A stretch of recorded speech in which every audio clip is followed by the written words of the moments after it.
મેં કાલે બાને કીધું તું, બા મારી સાથે બેઠા હતા ને ત્યારે મેં કીધું તું કે ભક્તિ કરવી, બા કે મારું નામ સ્મરણ કરું ને મારું મન બધે દૂર દૂર જાય.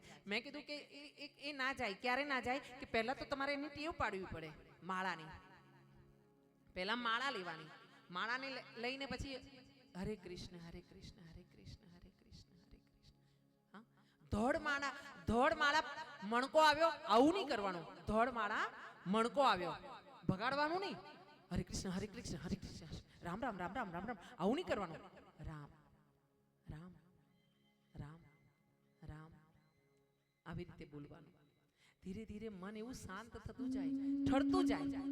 હા, પછી એ સ્મરણને પેલી ગાયો જેમ આમ વડલા નીચે બેસીને પાદરે વાગોડે ને એમ વાગોડવાનું કે ભાગવતમાં બેને આવું કીધું તું.